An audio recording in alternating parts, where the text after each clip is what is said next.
അർജുൻ ഇങ്ങനെ ഇടപെടുമെന്ന് ഒരിക്കലും വിചാരിച്ചിരുന്നില്ല. മിഥുൻ പറഞ്ഞ പോലെ ലഹരി ഉള്ളിൽ ചെന്നാൽ അമ്മയെപ്പോലും തിരിച്ചറിയാനാവാത്ത സമൂഹമാണ്. കണ്ണുകൾ അറിയാതെ കലങ്ങി തുടങ്ങിയിരുന്നു. എന്താ നിന്റെ മുഖം വല്ലാതിരിക്കുന്നേ? കണ്ട മാത്രയിൽ തന്നെ ലക്ഷ്മിയെടുത്തി അതാണ് ചോദിച്ചത്. ഒന്നുമില്ല ലക്ഷ്മിയെടുത്തി, നേരം വൈകി. തിരക്ക് കൂട്ടി അവിടെ നിന്ന് ഇറങ്ങി. തിരികെ വീട്ടിലേക്ക് ചെല്ലുമ്പോഴും ആരോടൊന്നും പറയാൻ തോന്നിയില്ല. കുറേ ജോലികൾ കുഞ്ഞിയും മുത്തശ്ശിയൊക്കെ ഒതുക്കി വെച്ചിരുന്നു. ആരോടും ഒന്നും പറയാതെ നേരെ മുറിയിലേക്ക് ചെന്നു. തഴപ്പായ വിരിച്ച് കിടന്നിരുന്നു. മനസ്സിൽ പല പല ദൃശ്യങ്ങൾ മിന്നിമാഞ്ഞു. ഒപ്പം മുന്നോട്ടുള്ള ജീവിതം എങ്ങനെയാകുമെന്നുള്ള വ്യാകുലതയും.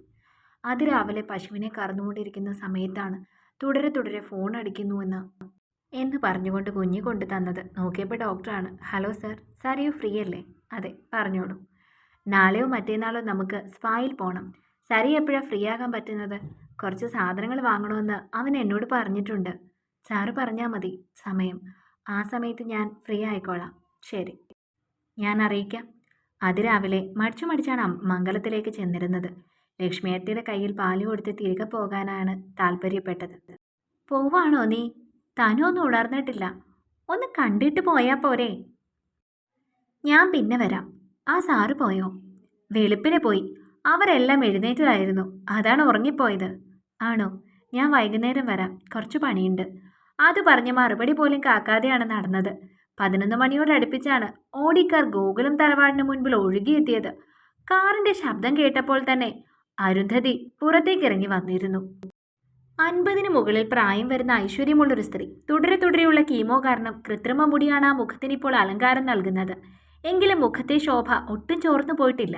എനിക്ക് തോന്നി നീ ആയിരിക്കുമെന്ന്. ഇന്നലെ വിളിച്ചപ്പോൾ പോലും നീ പറഞ്ഞില്ലല്ലോ വരുന്നുവെന്ന്. എനിക്ക് എൻ്റെ അമ്മയെ കാണാൻ വരാൻ അങ്ങനെ പ്രത്യേകം വിളിച്ച് പറയണമെന്നുണ്ടോ? ഷൂട്ടിംഗ് കഴിഞ്ഞോ? ഒരു സീനും കൂടി ഉള്ളൂ. അത് സോങ്ങാ. അതുകൊണ്ട് പാക്കപ്പായി. ഇന്ന് പോവോ നീ? ഇല്ല, നാളെ വെളുപ്പിന് പോവും. എന്താ എൻ്റെ കുട്ടിക്ക് അമ്മയൊന്ന് കാണാൻ തോന്നിയത്? അമ്മ അറിഞ്ഞു കാണുമല്ലോ ഡിവോഴ്സ് ആയത്. ടി വി കണ്ടു. അവരുടെ മുഖം മങ്ങി. അമ്മ പറഞ്ഞ ഒന്നും കേട്ടിട്ടില്ലല്ലോ. അന്ന് വിവാഹത്തിന് മുൻപേ അമ്മ പറഞ്ഞില്ലേ അത് വേണ്ടെന്ന്?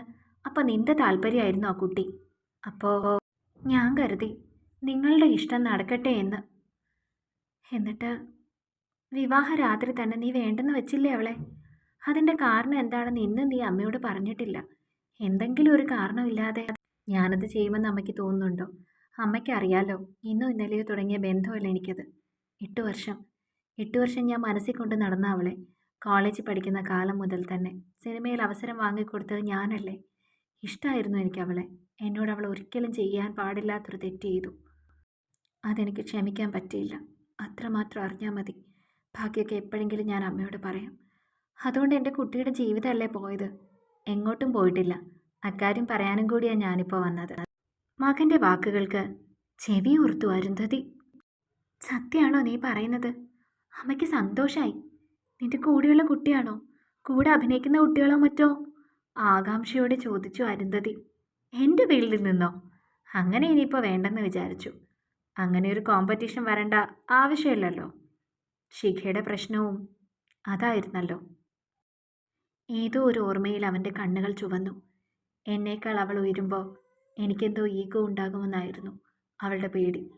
അതുകൊണ്ട് ഞാൻ ഇനിയും ഈ ഫീൽഡിൽ നിന്ന് തന്നെ വിവാഹം കഴിക്കുമെന്ന് അമ്മയ്ക്ക് തോന്നുന്നുണ്ടോ? സിനിമയെപ്പറ്റിയോ അതിൻ്റെ പൊള്ളത്തരങ്ങളെപ്പറ്റിയോ അതിൻ്റെ മായാലോകത്തെപ്പറ്റിയോ ഒന്നും അറിയാത്തൊരു കുട്ടി. തികച്ചും അമ്മയുടെ സങ്കല്പത്തിനിറങ്ങിയ ഒരു നാടൻ പെൺകുട്ടി. ശരീരത്തിലെ ഓരോ അണുവിലും ചെന്നിണം വാർന്നൊഴുകും പോലെ തോന്നി അവന്. ഹൃദയം നൽകി സ്നേഹിച്ച ഒരുവളുടെ ഓർമ്മയിൽ അവൻ പിടഞ്ഞു. നീ സിനിമാ കഥ പറയാണോ? എന്നിട്ട് അങ്ങനെ ഒരു പെൺകുട്ടിയെ നിനക്കിഷ്ടാവൂ? അങ്ങനെ എത്രയോ പെൺകുട്ടികളെ പറ്റി അമ്മ മോനോട് പറഞ്ഞിട്ടുണ്ട്. അതെ, അന്നൊന്നും അത് നല്ലതായി തോന്നിയില്ല. മോഡേൺ ലൈഫായിരുന്നു ഇഷ്ടപ്പെട്ടത്. മോഡേണായി ചിന്തിക്കുന്ന ഒരു പാർട്ട്ണറെ ഇഷ്ടപ്പെട്ട മിഥുനല്ല ഇപ്പോൾ അമ്മയുടെ മുൻപിൽ നിൽക്കുന്നത്. മറിച്ച് ജീവിതം ഒരുപാട് പഠിച്ചൊരു വ്യക്തിയാണ്. അമ്മ പറഞ്ഞതൊക്കെ സത്യമായിരുന്നു. അമ്മ പറഞ്ഞത് മാത്രമായിരുന്നു സത്യം. അതൊക്കെ ഞാൻ മനസ്സിലാക്കി വരുന്നതേ ഉള്ളൂ. അങ്ങനെ ഒരു പെൺകുട്ടിയെ അമ്മയ്ക്ക് ഇഷ്ടമാവോ? ആകാംക്ഷയോടെ ചോദിച്ചു അവൻ. ആവോന്നോ? എൻ്റെ മോൻ്റെ ഇഷ്ടമല്ലേ അമ്മയ്ക്ക്? എങ്ങനെയാണ് ആ കുട്ടിയെ പരിചയപ്പെട്ടത്?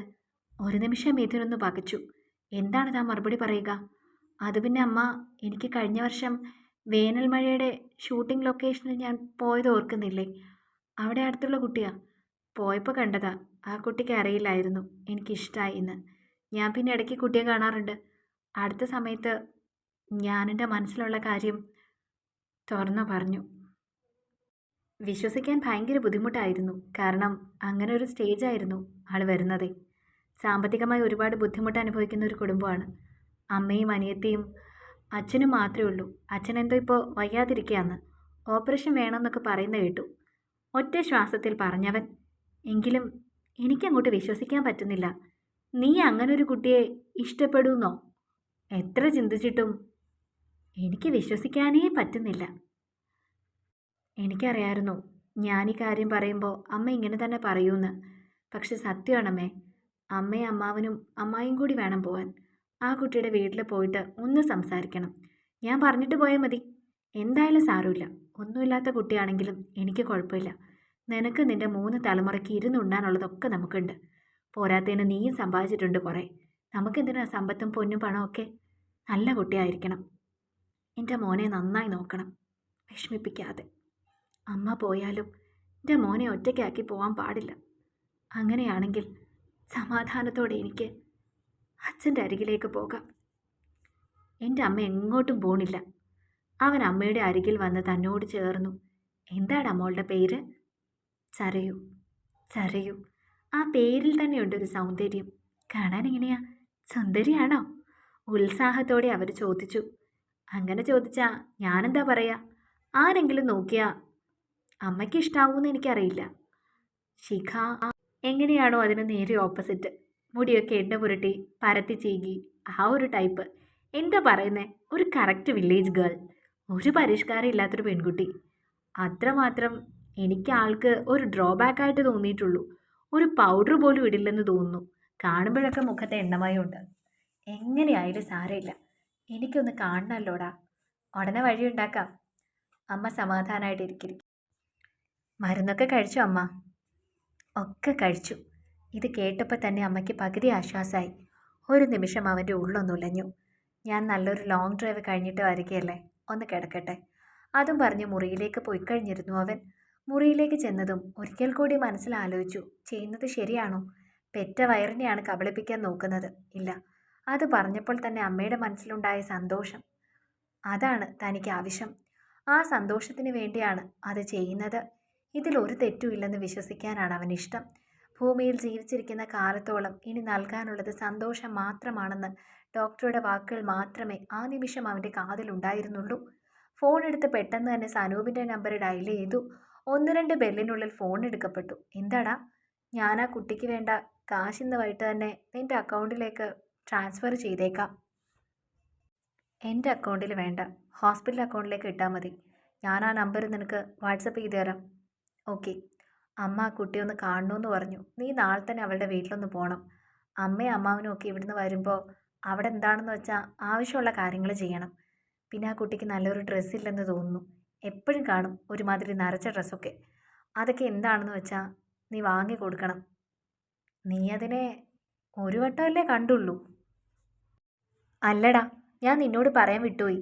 ഞാൻ ഇന്നലെ അഫിയുടെ വൈഫിൻ്റെ ഹൗസിൽ പോയിട്ടുണ്ടായിരുന്നു. അവിടെ അടുത്ത് തന്നെയാണല്ലോ. അപ്പോൾ അവിടെ വെച്ച് അൺഎക്സ്പെക്റ്റഡ് ആയിട്ട് ഞാൻ ഈ കുട്ടിയെ കണ്ടു. അവിടുത്തെ സെർവൻ്റ് ആണെന്നാണ് അവർ പറഞ്ഞത്. സെർവൻ്റ്? സനൂപ് ഒന്ന് ഞെട്ടി. ആ, അങ്ങനെ പറഞ്ഞത്. നമ്മുടെ തിരഞ്ഞെടുപ്പ് തീരെ ലോ ക്ലാസ് ആയി പോയോ മിഥുനെ? അങ്ങനെ പറയാൻ പറ്റില്ല. എഡ്യൂക്കേറ്റഡ് ആണെന്നാണ് എനിക്ക് തോന്നുന്നത്. ഡിഗ്രിയും മറ്റും ചെയ്യുന്നു എന്നല്ലേ പറഞ്ഞത്. പാർട്ട് ടൈം ജോലിയാണ് എന്ന് എന്നോട് പറഞ്ഞത്. അത് കേട്ടപ്പോൾ എനിക്കെന്തോ ഒരു ബഹുമാനമൊക്കെ തോന്നി. ഈ ഒരു പ്രായത്തിൽ ഇങ്ങനെയൊരു ജോലി ചെയ്ത്, അങ്ങനെയാണെങ്കിലും പഠിക്കാനുള്ള അവളുടെ ആ മനസ്സ്, അത് നമ്മൾ അംഗീകരിച്ചു കൊടുക്കുക തന്നെ വേണം. ആദ്യം ഇതിൽ സമ്മതിച്ചപ്പോൾ ഞാനും വിചാരിച്ചത് ഒരു മോശം ബാക്ക്ഗ്രൗണ്ടിലുള്ള കുട്ടിയൊക്കെ ആണെന്നാണ്. പക്ഷേ എന്തൊക്കെയോ പ്രശ്നങ്ങളുണ്ടെന്ന് തോന്നുന്നു അവൾക്ക്. ഇല്ലെങ്കിൽ പിന്നെ ഇതിന് സമ്മതിക്കാൻ ചാൻസ് ഇല്ല. ഓഹോ, ഇനിയിപ്പോൾ കളി കാര്യമാവോ മിഥുനേ? സനൂപിൻ്റെ ആ ചോദ്യത്തിൻ്റെ അർത്ഥം മനസ്സിലായെങ്കിലും ആ നിമിഷം തന്നെ മിഥുൻ്റെ മുഖമൊന്ന് ചുളിഞ്ഞിരുന്നു. നീ എന്താ ഉദ്ദേശിച്ചത്? അതല്ല, നിനക്കൊരു സെൻറ്റിമെൻറ്റ്സ് വരുന്നു. വേണമെങ്കിൽ നമുക്ക് ആലോചിക്കാം. ഈ കാശ് മുടക്കുള്ള കാര്യമൊന്നുമില്ല. യഥാർത്ഥത്തിൽ അങ്ങ് കെട്ടിയാൽ മതി. നിനക്കൊരു ലൈഫും ആകും, ആ കൊച്ചിൻ്റെ കഷ്ടപ്പാടും മാറും. സനൂപേ, തമാശ പറയാനുള്ള സമയമല്ല ഇത്. അവളുടെ അവസ്ഥ അറിഞ്ഞപ്പോൾ ഒരു സഹതാപം തോന്നി എന്നുള്ളത് സത്യം. ഗൗരവം നിറഞ്ഞ സ്വരത്തോടെ പറഞ്ഞവൻ. ഞാൻ നിന്റെ മൈൻഡ് മാറ്റാൻ വേണ്ടി പറഞ്ഞല്ലേ, ജസ്റ്റ് ജോക്ക്, അങ്ങനെ വിചാരിച്ചാൽ മതി. ആ, അത്രേ ഉള്ളൂ. നാളെ നീ വേണ്ട കാര്യങ്ങൾ എന്താണെന്ന് വെച്ചാൽ ചെയ്തു കൊടുക്കണം. ചെയ്യാടാ. മിഥുൻ ഫോൺ കട്ട് ചെയ്തപ്പോൾ തന്നെ സനൂപ് സരയുവിൻ്റെ നമ്പറിലേക്ക് വിളിച്ചിരുന്നു. പെട്ടെന്ന് തന്നെ കോൾ എടുക്കപ്പെടുകയും ചെയ്തു. നാളെ തന്നെ റെഡി ആയിരിക്കണമെന്നും സാധനങ്ങൾ വാങ്ങാൻ പോകണമെന്നും ഒക്കെ സനൂപ് പറഞ്ഞിരുന്നു. സാർ, ഒരു പ്രശ്നമുണ്ട്. എന്താ സാറയോ? ഞാൻ ഈ സാധനങ്ങളൊക്കെ വീട്ടിലേക്ക് കൊണ്ടുവരുമ്പോൾ അവിടെ എന്താ ഞാൻ പറയുക? എനിക്ക് അച്ഛനോടും അമ്മയോടും ഒന്നും പറയാൻ പറ്റുന്നില്ല. എനിക്ക് ഇങ്ങനെയൊരു ബന്ധമുണ്ടെന്ന് പറഞ്ഞാൽ അവർ വിശ്വസിക്കാനും പോകുന്നില്ല. ഞാൻ അതിനെപ്പറ്റിയാണ് ആലോചിച്ചുകൊണ്ടിരുന്നത്. മിഥുൻ സാറിനെ ഞാൻ എങ്ങനെയാണ് ഈ വീട്ടിലൊന്ന് പരിചയപ്പെടുത്തുക? ഒരാളുമായി ഞാൻ ഇഷ്ടത്തിലായിരുന്നു എന്ന് പറഞ്ഞാൽ ആരും ചിലപ്പോൾ ഇവിടത് വിശ്വസിക്കില്ല. തൻ്റെ അവസ്ഥ എനിക്ക് മനസ്സിലായി. ഞാൻ ഈ കാര്യം അവനോടൊന്ന് സംസാരിച്ചിട്ട് എന്തെങ്കിലുമൊക്കെ ഒരു വഴി കണ്ടുപിടിക്കാം, എന്നിട്ട് തന്നെ വിളിക്കാം. അത് പറഞ്ഞാണ് സനൂപ് അവസാനിപ്പിച്ചത്. ഉടനെ തന്നെ സനൂപിൻ്റെ ഫോണിൽ നിന്നും മിഥുൻ്റെ ഫോണിലേക്ക് ഒരു കോള് പോയിരുന്നു. കാത്തിരിക്കുമല്ലോ അല്ലേ? അടുത്ത ഭാഗങ്ങൾക്ക് വേണ്ടി ചാനൽ സബ്സ്ക്രൈബ് ചെയ്യാൻ മറക്കല്ലേ.